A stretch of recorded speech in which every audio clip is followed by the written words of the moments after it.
I gotta be honest. I'm not trying to toot my own horn, but a brother is 4-0 on my picks for this finals.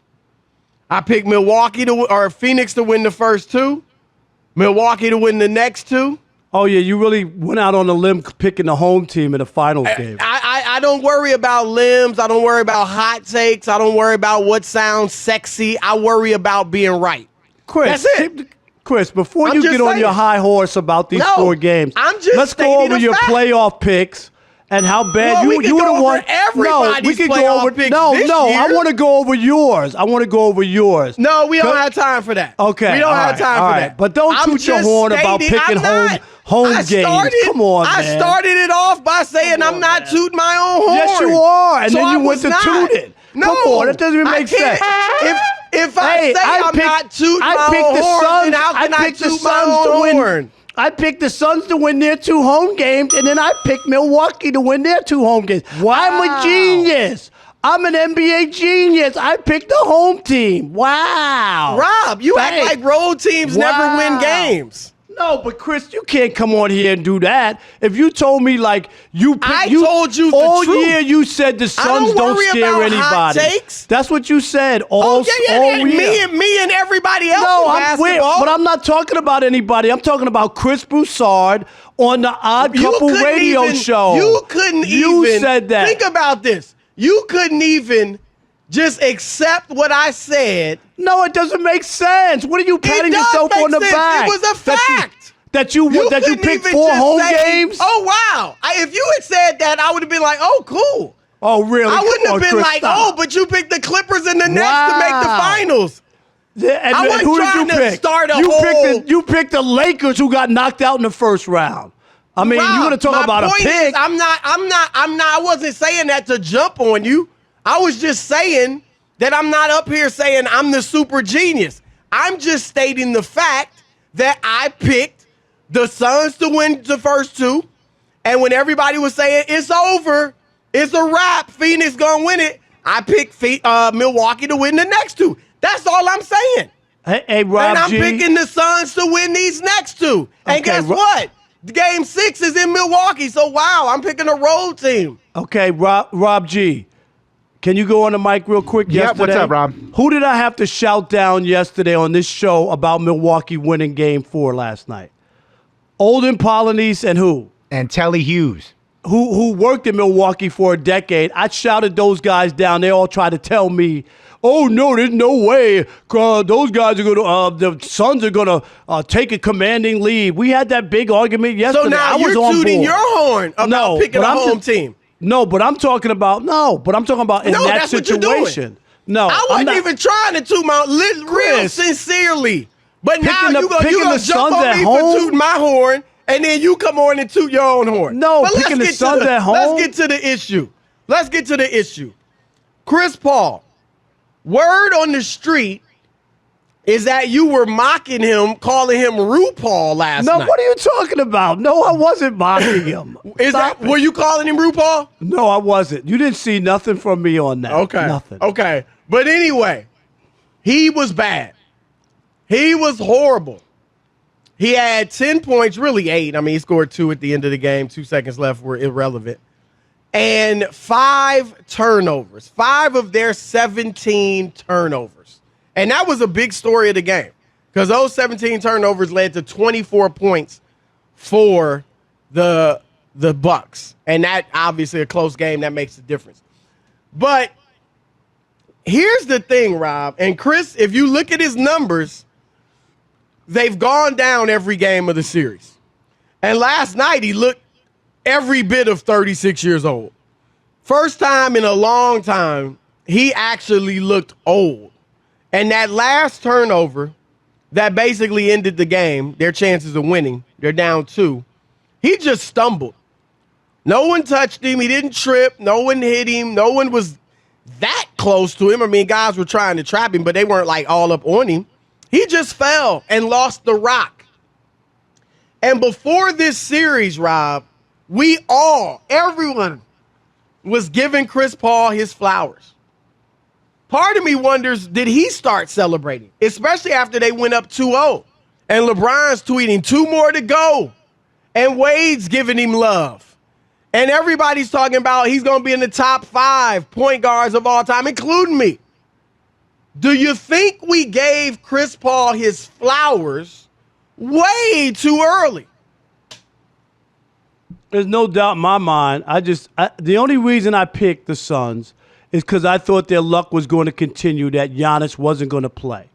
They haven't been tested, and they're a young team with an old guard in Chris Paul, who, yes, had a great Game 6 against the Clippers, but I wasn't all the way in. And now as I see Giannis play better and better, and he had a career-making block. I mean, if they win this series, people will remember that block for a long time. That was a great play. But I wasn't on board with the Suns. And they won their first 2 home games, and everybody was ready to anoint them. And I think it was all premature. The Suns winning a title, first one in their franchise history, and also everybody ready to anoint Chris Paul.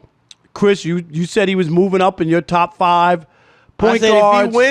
If he wins it, he'll be the 5th best point guard, as far as I'm concerned, of all time. And I still feel that way.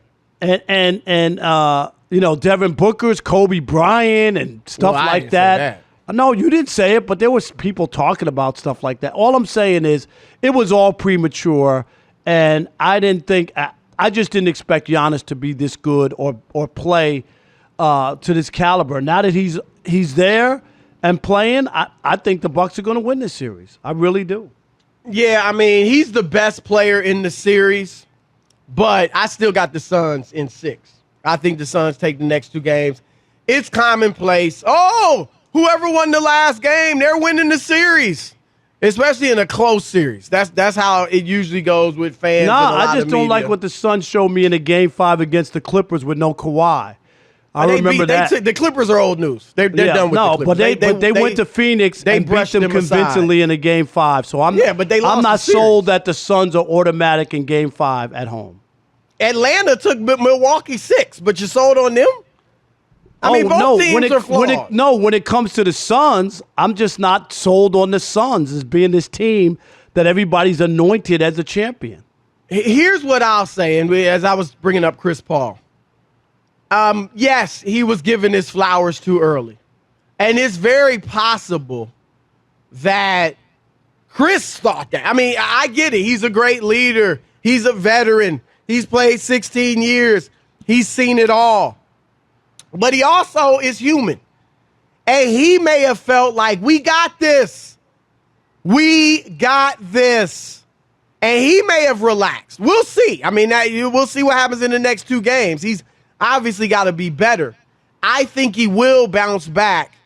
People were writing him off in the Clippers series, even saying that they didn't need him. They went 2-0 without him, lost the next 2 with him. Oh, they need to cut back his minutes. So I think he'll bounce back. Here's what I'll say, though.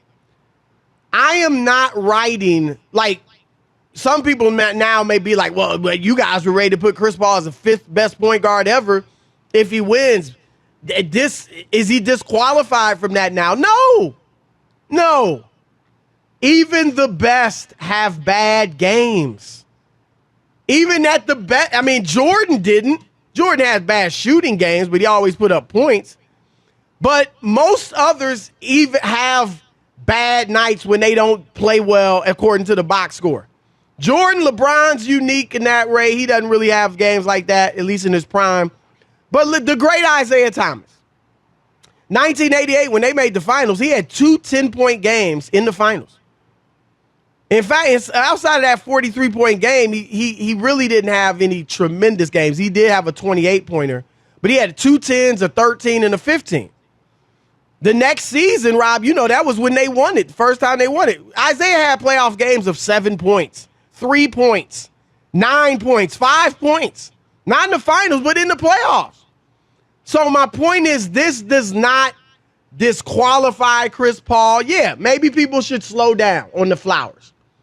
But he can bounce back and redeem himself. I will say this, though, Rob. If he doesn't, if he continues to play poorly and they lose this series, remember I said before the series started, he had a chance to put all those past playoff foibles in the background, to redeem himself from all that. Oklahoma City, Houston losing a 3-1 league, all that stuff.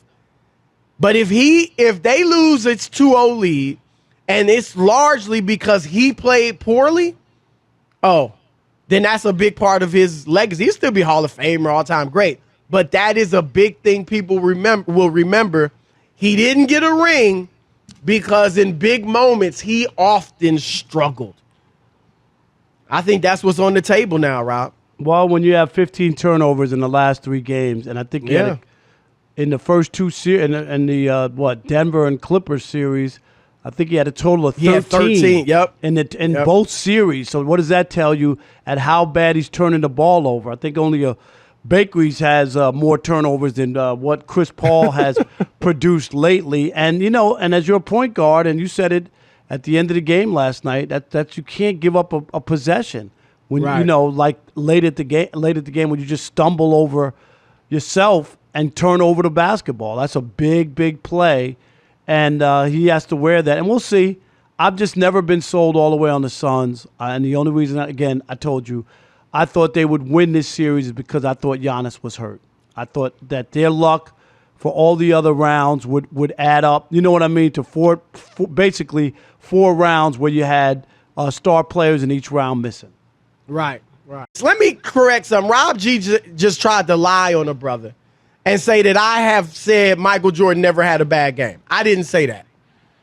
What I said was, first of all, I was strictly talking about the playoffs. It wasn't regular season. And what I said was Jordan had bad shooting games, but he always put up pretty decent numbers. Even if he like the Knicks one game, Rob, you remember coming back from Atlantic City. He was 3 for 18. Right. Bad shooting night, but he ended up with, 22 points? They won. His lowest scoring playoff game was 15 points. So, Rob G's tweeting it. No, we about to go to the audio tape, Chris. To his 37 followers. We go into the audio tape. You guys out there. Here is what Chris Broussard said minutes ago on the Odd Couple. Jordan didn't. Michael Jordan never had a bad game. Wait. You want to kill that. Wow. Kill that. And it's already been retweeted by our friend Freddie Coleman. Did you piece together like 3 days? No, that was you tapes? right now retelling the story, and then we got you to say it on the radio. See what I'm dealing with? All right, let's get to the calls. 877-99 on Fox. What do you think? Did we crown Chris Paul too early? All right, Nick in Arizona, you're on the Odd Couple, Fox Sports Radio. What's up, Nick? Oh, fellas, bro, y'all kill me, man. You make my ride home bearable. Hey, we got right into it, didn't we? The Odd Couple was back. Hey, they did you dirty though. Chris, on the Jordan thing. You kind of pieced that together. That's some Watergate type stuff. Exactly. That's what I'm dealing with, my man. Michael Jordan never had a bad game. Real talk, man. Chris Paul. I mean, honestly, bro, I'm going to say what I say just so I can get it out, and then I'll listen to y'all off the air. The reason why the Suns lost this game, man, obviously the turnovers, the last 2, that's a lot of turnovers, man. Like you said, you gave up 24 points off those turnovers. Right. They lost this game because Middleton dropped a 40-piece on them. I mean, the Bucks got 2 legitimate scoring threats. You got Giannis, and you got Middleton. The rest are like secondary scores, 12 points, maybe 14 points. But you let Middleton drop a 40-piece on you. And Giannis is going to get his no matter what. I think he had, 29 or something like that? 26. Yeah, I mean, so that's 3/4 of that team's points right there. So if you lock Middleton up and don't turn the ball over, man, the series is over, bro. And honestly, Ayton, as far as a big man is concerned, bro, he played too soft for me, bro. I'm sorry. Wow. See, I like Ayton. He only had 6 points last night. I get it.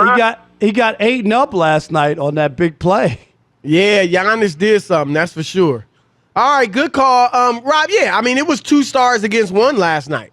You know, it was Middleton and Giannis against Booker. Booker got no help from his next 2 best players. So Booker was a little too aggressive. He could have been fouled out of that game. Yeah, he should have been.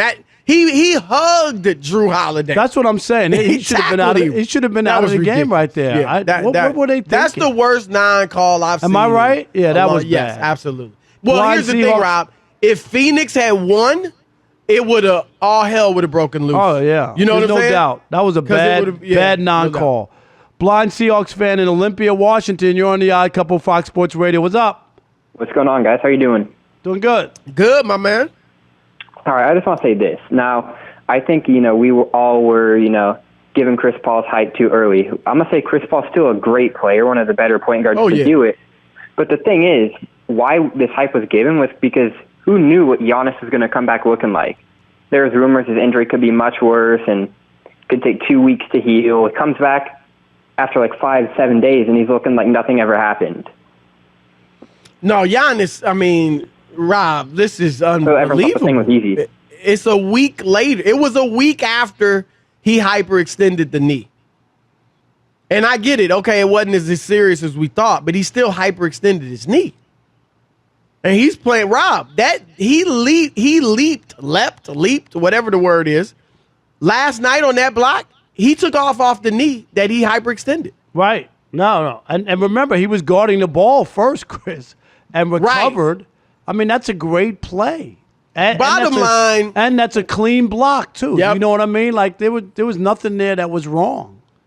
Shannon Sharp said it today, and I tend to agree with him. The only other player in the league who might have been able to make that play is Anthony Davis. Maybe. Like, that was just incredible to cover that much space and block Ayton coming down and have that kind of reaction to it. Yep. You know what I mean? Like that's, you can't be on the ball and then, go ahead and then get back and then make a block like that. It's incredible. No doubt about it.